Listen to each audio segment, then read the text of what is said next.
Hello, good morning, good afternoon, good evening, good night, whatever time it is on this spinning planet of ours. My name is Frank Lavinia, and with me to my left is Andy Leonard. How's it going, Andy? Good, Frank. How are you doing, brother? I'm doing all right. I'm doing all right. It's been a while since we did a tandem live stream. I know you've been streaming a lot. I've been streaming maybe a little less, but been keeping busy. The fedora has not yet arrived, but you can bet assure that What? when that does arrive, I will maybe do an unboxing. I know Noelle Silver did an unboxing video of her red hat, doing an announcement that she had joined Nice. Red Hat. So how's Very things in cool. Farmville? It's raining today, so we were just talking. You were talking about how dry the air was there in Mhm. Germantown. It's not dry here at all. We've had just kind of another little clipper come through. Thankfully, the temperature is about 2 degrees above freezing. Well, So that's good. That's good. it And, is. it was It it was beats very two rainy. below. Wow, it was very rainy this past weekend, and it was kind of like, Yeah, well, could have been snow. So, true. and this is the time of year I'm kind of done with the snow. Like, Yeah, I'm kind of getting there too. But otherwise, how's things in Germantown? pretty good, pretty good. Very quiet today. Both all the kids are back to in-person learning, which is interesting. And Good. it's funny how I kind of miss having the older one around. I mean, I would miss the younger one around too, but like it's Yeah. I actually did attempted to do a live stream with my younger son, who is a Roblox expert, and kind Yes. of talk about that aspect of the metaverse. Okay. And kind of see how that would, what that would be like, what, because he can play the games really well. Yeah. So So um how'd it go? How did the live stream go? I had to cut it early Okay. because I didn't tell the missus and we had to go somewhere. So she's Oh no. but it was fun. It was fun. Good. It was an experience because I wanted to see how that would work, how our dynamic would Yeah. work. And he was just next to me. He was kind of on camera, kind of off camera. But we were Hmm. sharing it, and he was kind of walking me through this game in Roblox called Brookhaven. Okay. And it's kind of like I want to say a PG rated Grand Theft Auto type game, Gotcha. but Okay. it's also kind of an open world sandbox type thing. It's Okay. Interesting. The Roblox ecosystem is very amazing because you have Yeah. hundreds of, probably thousands of games or more, but hundreds of popular ones, and they kind of play them, and it's, Okay.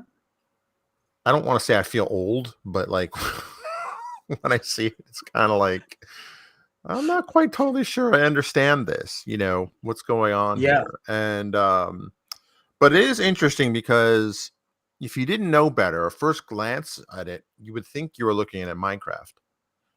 Oh wow. And Okay. because it has a very similar kind of design aesthetic, which one I was watching my kids play a Minecraft, not a Minecraft, a Roblox game, and the blocky, the pixelated type thing, and I'm thinking, like, in the age of like these amazing GPUs and Yeah. graphics cards, it fascinates me that that's the design aesthetic that is most popular. I don't think it's so much the design aesthetic that makes it popular. I think it's just the fact that you can create your own stuff, and it's like, obviously there are more than just kids creating games on Roblox now, but Oh yeah. it's just it's becomes this kind of imagination fueled type thing, as opposed to the AAA titles. I mean, they're fun to play and all, but the I just find it interesting that that's where the kids are going, to that type of Yeah. environment, not Well, necessarily the hyper real. yeah, I'm with you. Um, I'm not a gamer really at all. Although I did years ago I'm a play. recovered gamer. Are you? I played a little Skyrim, Hmm. and I was super impressed with the graphics. And I get what you're saying. It's like it's not that the graphics are bad or wrong or anything on Roblox. I've watched my kids play Minecraft and Roblox before. It's just I empathize and I'm with you It's got on that the 8-bit aesthetic. yeah. It's like this reminds me of 30 years ago, Right, right, right, you right, know, right, right. or maybe more. Uh, so it's got. I had Commodore 64 games that were close to that graphics capabilities, you know, playing 40 years ago probably. But but yeah, So you empathize with me. Does that mean you bought a watercraft, Andy? I did not buy a watercraft, and I immediately regretted saying that word to you right after it came out of my mouth. I'm just I giving you knew a what hard was time. coming, but I'm that's just giving yeah, you a hard yeah. time. It's we're So for good. those of No, you trust that me. have seen my live streams, because I've commented on this when I was at a harbor in on Hilton Head Island, I commented about looking at all the odds. Hey, look at all the empathy.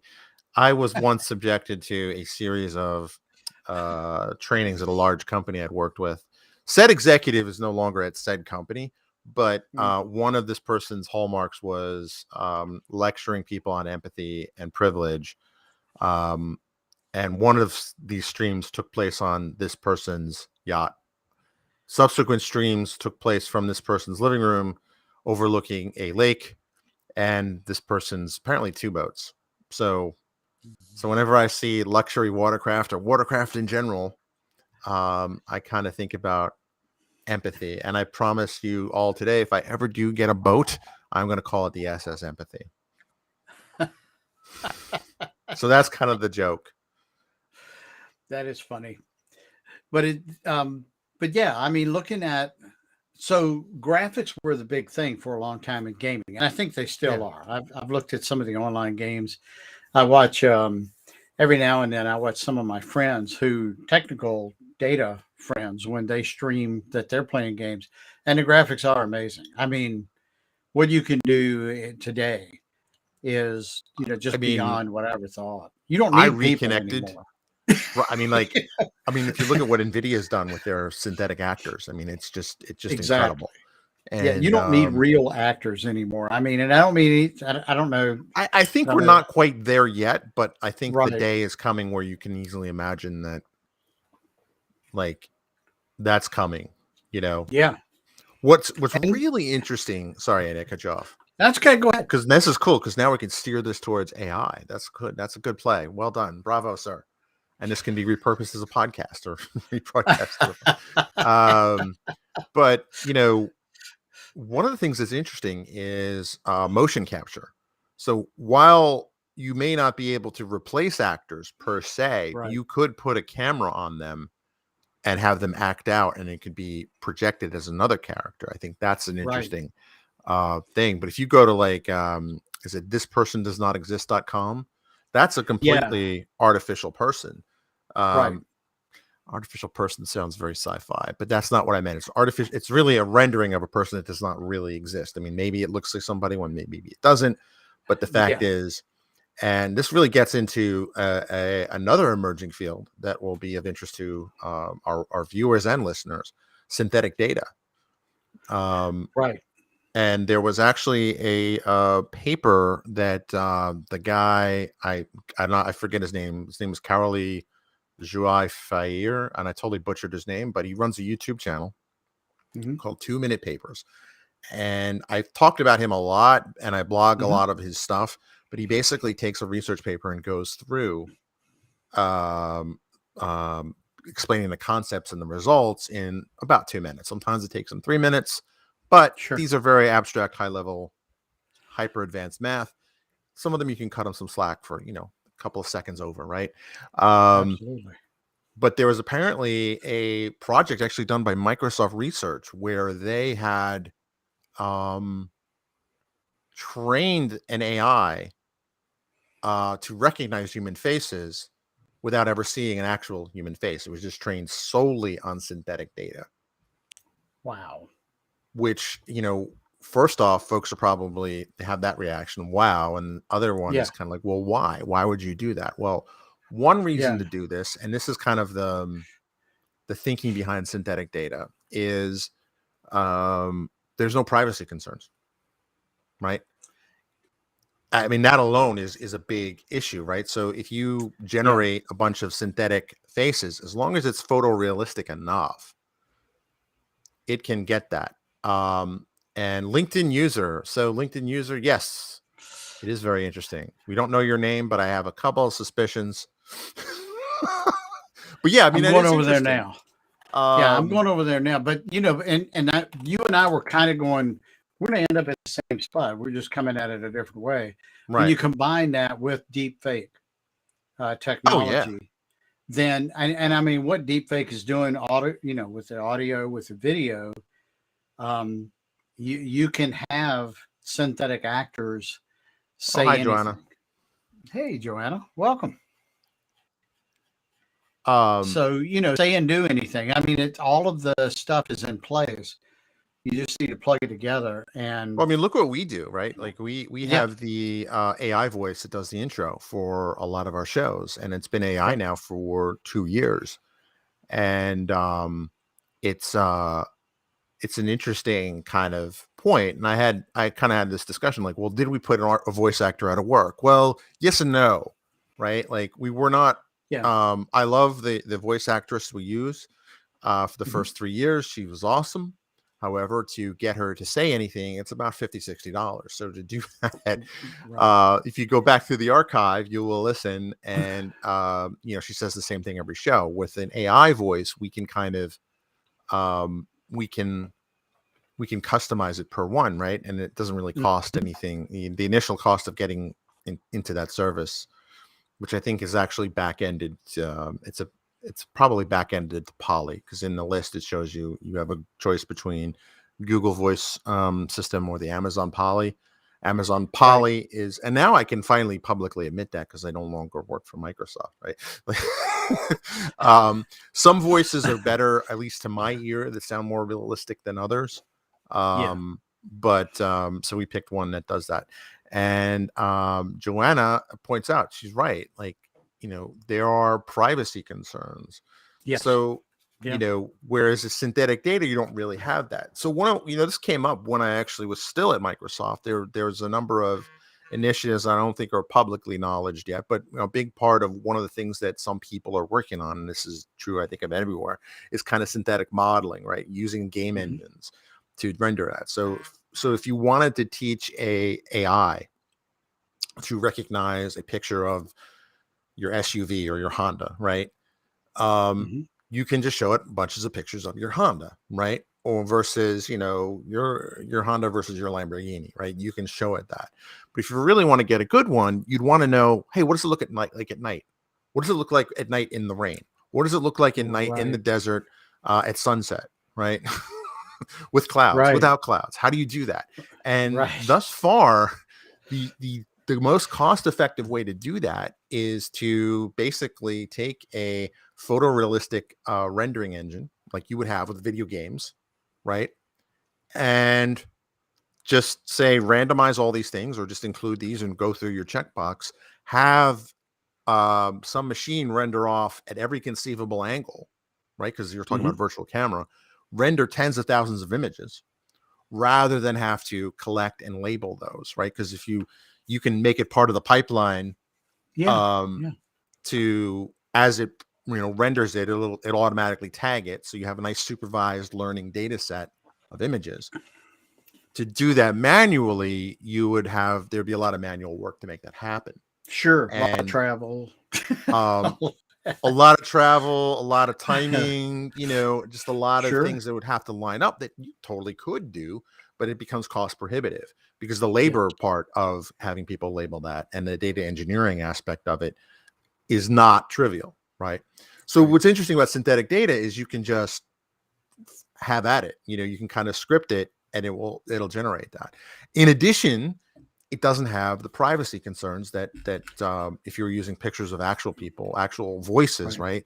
right? What's fascinating about this is now you're seeing them using synthetic voices to train models. So Interesting. one of my kind of nagging concerns in the back of my head was, well, if you play enough video games where you kind of see enough movies, right? You look at something, you're like, oh, that was totally CG, right? It just has a look to it. My concern, and apparently, according to this research paper, is apparently not as big as a concern as I thought, would be that, are you really teaching the AI? What's the AI actually learning, right? Because that's still a very opaque picture, right? We don't really know exactly what it's learning.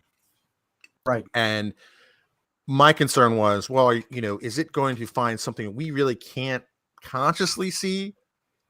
That mean, like if you play video games, like the two big engines are Unreal and Unity, right? Mm-hmm. Each one of them, I think, has a certain qualities.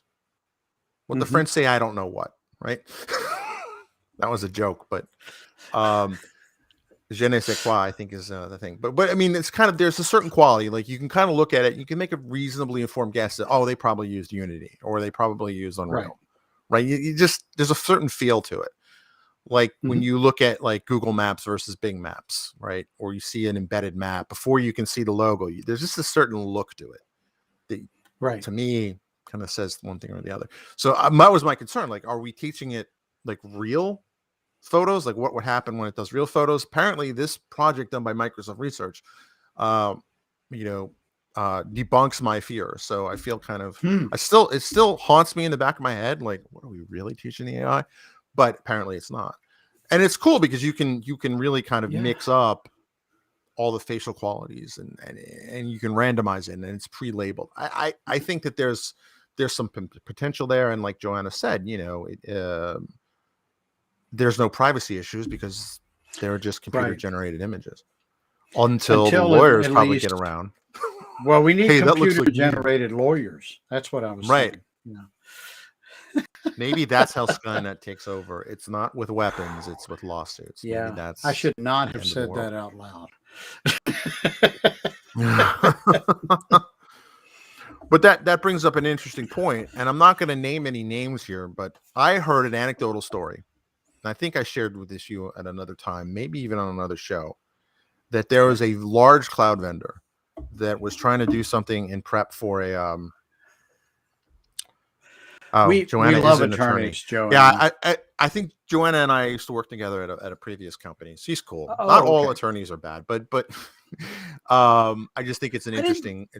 Did I infer that all attorneys are bad? If I did, no, I think that's not what I meant at all. I think with the inertia of kind of lawyer jokes, I think that was the assumption. Okay, all right, that's fair. You stood at the edge of the. You stood at the edge of the walkway. You didn't walk on it. I did not mean that all attorneys are, or even Joanna is bad, or even CGI attorneys would be bad.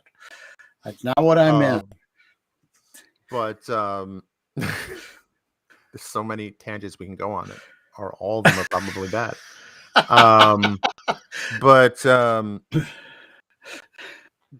So here's a story, and take it for what it is. It's anecdotal. I'm gonna leave the names out of it, but there was a big company that was trying to get their public facing facial recognition system ready for a conference, and they couldn't secure the rights to, allegedly, right? All of this is conjecture, secondhand sources, although multiple secondhand sources has confirmed this. So it's either a myth with one common source, or there's some element of truth to the myth.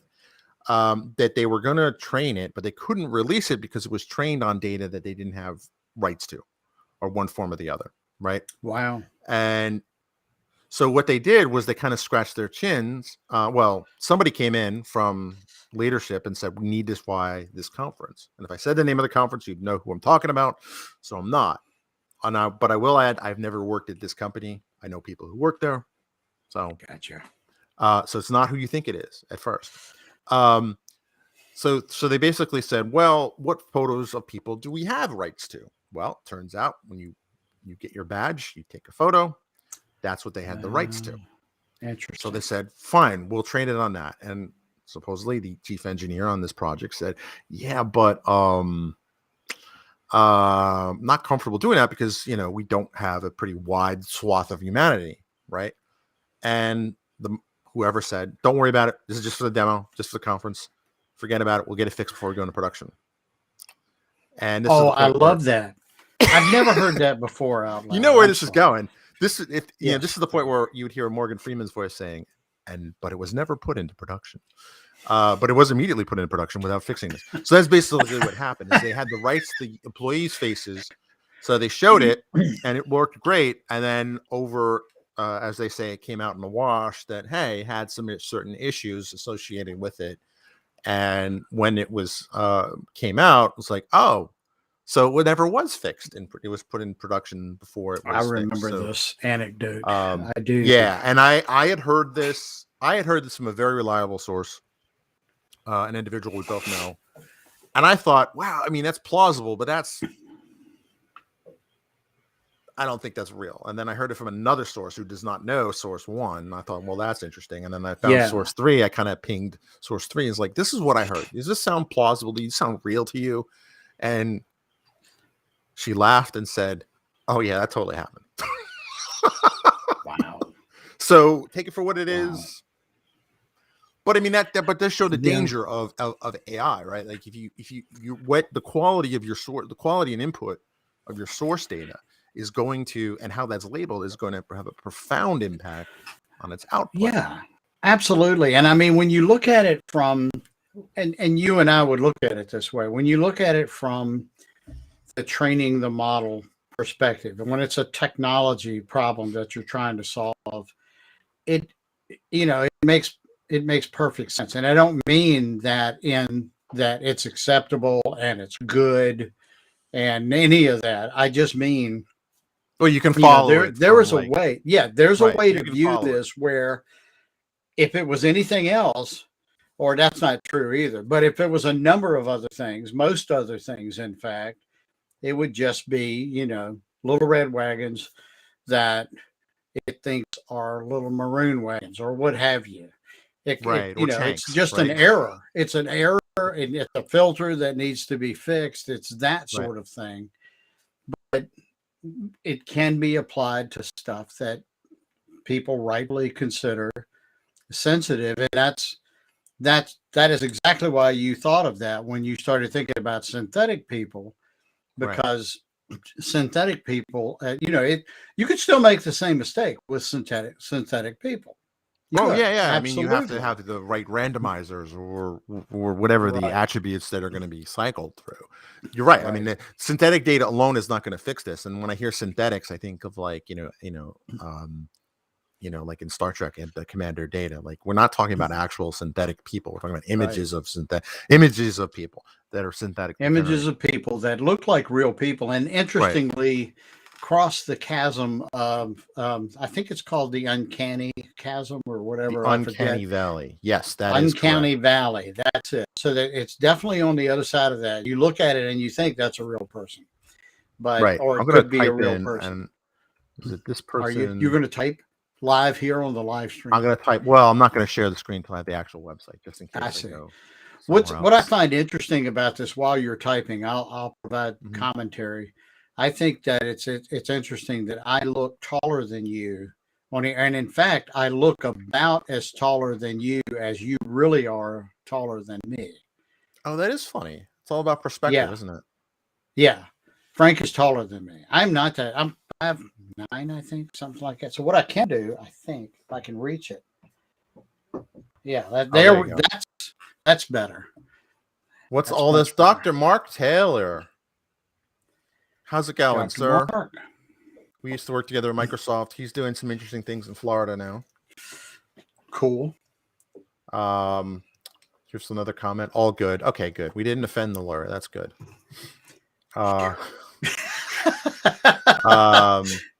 So Mark, we are talking about synthetic data. So if you're not familiar with this, this is a website called This Person Does Not Exist. And I mean, maybe there are people there's 7-8 billion people. There's probably somebody who looks like this, but strictly speaking, that's not an image of a person. That is a Right. synthetically generated image. So you can download this picture or you can do this. And I think one of the advantages of this is that you don't have to worry about invading this guy's privacy because this guy really doesn't exist. And I do wonder though, like, if it did randomly come up with it, because again, if enough, what's the saying? If enough monkeys were typing random characters into a typewriter, then eventually one of them would produce Shakespeare. Although thus far, I think the internet has proven that theory false. um, but theoretically, I wonder what would happen, right? So if I hit refresh and it happens to look like me, Yeah. which it doesn't, but you know, what would that be? What would that look like? And what's interesting is how this is. It will Go never ahead. look like me, Frank. That will Never, never because you're happen. one of a I'm kind. just saying. Well, yeah. Oh, All right. Well, awesome. thanks for watching. Thanks for tuning in live. Yeah, thanks a bunch. I will say I've been tracking this site for a while, and they've gotten better at the teeth. Gotten better at what? Say it again. Rendering teeth. Oh, okay. Cool. Cool. A lot of the faces, they have their mouth closed, so you can't see the teeth. But I will say that they've gotten a lot better at that. Yeah. And this is, I don't know what they're back ended by. You can probably look. They show you kind of like how to recognize an image of a fake person. That. So this says it's almost impossible to recognize an image of a fake person. That's interesting. So I do wonder. That does make me think, like, what sort of characteristic we can't consciously perceive could fool an AI. Now, based on that research paper, which I'll put in the show notes, or you just go to 2-minute papers and look for AI trained on can recognize faces, but it's never seen a human face. Right? That's kind of the clickbaity title. But I don't know. I think it's interesting. And then when I was doing more of this, it's not just about computer vision or people. It's also voices, and you can have it say a whole bunch of things. And if you're really savvy, you can have it say all sorts of things with different accents. You can kind of randomize that, and it's just a fascinating field of synthetic data. Yeah. Because I one of the wonder questions, how much crossover we're going to get with fakes. That's always my concern. I mean, it's probably the same. It's probably the same tech at the core of it. I would think so. I mean, it's not like, imagine you train it with a different voice rather than generate the characteristics of a voice or a face. Right. But I saw a video a couple of weeks ago. It's probably been out for months. I don't keep up with social media. And it was a video of Tom Cruise. Have you seen that? I heard about this where they put his face into something. I forget what it was. It was like, was it Star Wars? I mean, I did not see, I couldn't tell. To me, it sounded and looked like video of Tom Cruise. There was probably the most famous deep fake of recent past has been when they digitally put in Luke Skywalker into The Mandalorian. And then like an independent YouTuber did a better job. Yeah, that's wild. I mean, that's better is subjective, but I thought it was a cleaner cut. And allegedly for the Book of Boba Fett, they hired that guy to do a more extended scene, which is interesting. Wow. And then I was going somewhere with that, but oh, that's what it was. There's a guy. It may have been that. Maybe it wasn't. That's what it was. John. There's a guy who does an impression of Tom Cruise, and they put his face over Tom Cruise's face. I think that's what it was. But speaking of Star Wars, thank you, John, for that, by the way. Speaking of Star Wars, there was the Solo movie where they had that other actor play Han Solo, a younger Han Solo. Somebody did a deep fake where they put Harrison Ford about that age onto the video, and it worked pretty well, actually. Wow. It was kind of like, so it's just fascinating what is possible with this. And I don't know. I think, in terms of deep fakes and their socio-political, economic kind of implications, while the worst feared apocalyptic kind of visions haven't happened yet, it's still not impossible to imagine. Very true. But, so it's pretty cool, actually. You know, it'd be cool. Maybe not cool, but you had like a screensaver that would just like randomly pop up faces. I don't know. Maybe That's not. interesting. I don't know. I like my Matrix screensaver for my computer behind me. Yeah, I think I've got some kind of default thing setting in the background. That's me. It's like just put up something. Usually I'm not here when it's on, so I am good with that. But Cool. that John, your point may be that because it did that guy looked a lot like a young Tom Cruise. You're right. Maybe that's what it was. I saw it briefly and I thought that just sounds who I do not train Frank. That I can tell you. I think people have thank you, Mark. Who trains Frank? I probably untrainable, honestly. I think my wife would say that. I am an old dog. I cannot learn new tricks. True story. All right. Here is the article. Let me pop that up.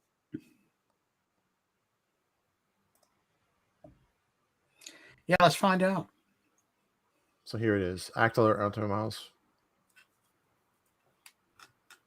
So is it the real actor? No, it's not. Deep fake. It is a So fake. it is a fake. So apparently, one of the things that also, I guess, helps the algorithm along is if you have someone who kind of looks like that person.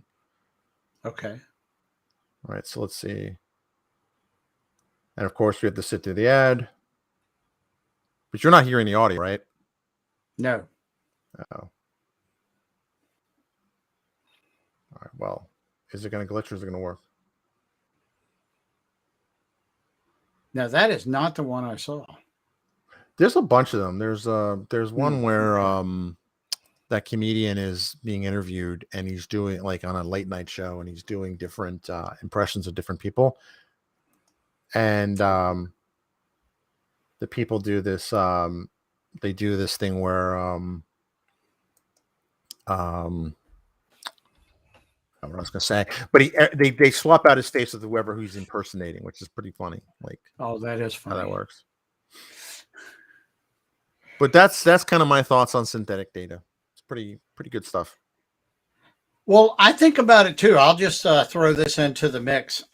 um, from a data engineering perspective, testing and mocking, I think not so much the training of facial recognition or voice recognition or anything like that, but I wonder the implications that may, spill over into that. I mean, we have a lot of uh, fake data generators now Right. that are out there, and it's actually harder than it looks to generate mock data for say data warehouse loads and Right. data lake loads, data lake house now loads. Um, it's just and you need a lot of it, and it's a common problem even inside of an enterprise where you just want to protect the privacy of your customers. You don't want to drag production data down into a development environment that has very little semblance of security on it. And that's part of the design of a development environment, by the way. I often tell folks that if the developers can't burn down the database in dev, then you have an environment named development, but it's not a development environment. That's a good It point. needs I to didn't be, think about the yeah. those types of implications where you're working. If you obviously you want to scrub PII when you can, but creating Mm-hmm. fake data that looks kind of real Yeah. enough. I mean, Mm-hmm. it's not just in terms of training AI models. It's it's also synthetic data, and obviously there are people creating fake data. There's for malicious intent, but there's also Sure. benevolent intent as well. Yep. It's an interesting field, I guess, right? How do you create customer activity that looks real, but it's not based on something real, or how do you scrub Right. that? And that's interesting. And even getting back to the synthetic faces, for facial recognition and stuff like that. So I get training your models using that, but what exactly are you building? What happens when that goes to prod? I mean, is it designed to look for synthetic people? Are we That's track? Are my we trying to concern. find aliens? that's Or my concern. Like, but or no, we I mean, try and like if track you Frank train when it, he's shopping. what? Let me see if I can find the 2-minute papers. I mean, why do this? Uh, And I'm, as an engineer, I'm paranoid. By the way, paranoia is a virtue for an engineer. It's our job, in fact, to imagine worst case scenarios and fix them before they break. That's trying to that's find one this. definition of it. That is a good point, right? Like one of the definitions when I was of being a good civil engineer is that you're not blamed in any major accidents or bridge collapses during your lifetime. Yeah, and to get there, you have to figure out what could cause such a thing Right. and fix it before it breaks. That is the idea. Hey, Randy, how's it going? All right. Well, I can't for the life of me find that video, but you're right. I mean, that's kind of my thing. Oh, here we go. This is it. They changed the thumbnail so it looked less clickbaity. That's an ad. I know that guy. I know. He's a good guy. So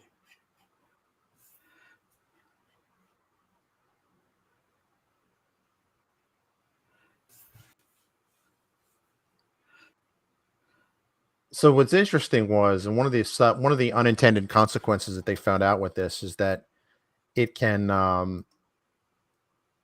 infer like where if you have like part of your face hidden with clothing or hair, because when it's trained, it knows where that is to do the rendering. Right. It will actually go past that. It's an interesting it's interesting.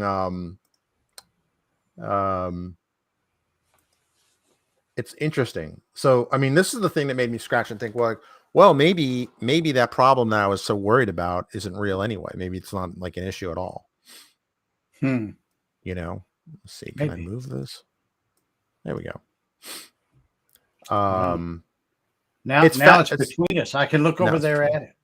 It's like the Brady Bunch or Zoom, right? If you were watching this live, folks, on the stream, then you would understand the joke. But that's true. I forgot we're going audio with this. Speaking of audio, supposedly LinkedIn audio is coming, so it'll be kind of like Clubhouse, but on LinkedIn. Yeah, as soon as I have access to that. We were just talking earlier at the beginning of the show about kind of lower fidelity media, right? 8-bit graphics and such, and it just to see this explosion of Clubhouse and now LinkedIn audio, whatever they call. What are they calling it? I know it's got a name. I don't know. I just heard it called LinkedIn I saw audio. the name. Yeah, maybe that's it. Maybe it's just LinkedIn audio. I don't think it has a fancy name yet, but it's still technically in beta, and they're still working on getting people access to it. Gotcha. So, let's see if I can find it. I thought it was called like LinkedIn Club, not LinkedIn Clubhouse. It was called LinkedIn Rooms, maybe LinkedIn. Okay. Audio events. That's how you create them when it comes in. Okay. LinkedIn is launching Clubhouse style audio. It's called LinkedIn Audio Events. They're going to change that, I think. Probably. Yeah. Interesting. You can't call it a Clubhouse, right? You can't. LinkedIn Clubhouse. I mean, it was, talk about right time, right place. That was a great application that just hit and caught fire. Absolutely. Because it was great because, one of the things I think that has surprised people, even us, right? Because we were talking about starting off the podcast, actually would have been 5 years ago. This month, we recorded our first episode. And one of the reasons it went from kind of getting the idea in November to executing it, not recording our first show until February was because we were originally going to do it as a video podcast. Right. And one of the advice I got from other podcasters, and one of which was John Lee Dumas, who runs Entrepreneur on Fire, was don't focus on doing video, because part of the appeal of podcasts, part of the longevity of podcasts, and remember, podcasting has been around in one form or the other since 2004. Yeah, That's why it's called pod, right? For the iPod. And that audio is great because you can be doing other things. You exactly. can be Yeah. driving, you can be washing the dishes, you could be running, there's all sorts of things you can do Hmm. when you're when it becomes just audio. And I think Clubhouse is a great example of that, right? Sure. Yeah. LinkedIn having an live audio thing. But I think what's more interesting about LinkedIn audio is, and I've been on one or two events that have been hosted, which, by the cool kids who already have it, is it's just like Clubhouse, where you can request access and speak to the people. I think it's more and more Interesting. interactive. Obviously, on That this, we is have the chat window. Am I pointing in the correct sure. direction? Yes, I am pointing in the correct direction. Yeah. Um, but we can't just click on Mark and have Mark on the show, right? Like, Yeah. whereas with audio, or whatever they're going to call it, you can promote them as a speaker, and you can have a real interactive conversation. I think it's an It interesting is, concept.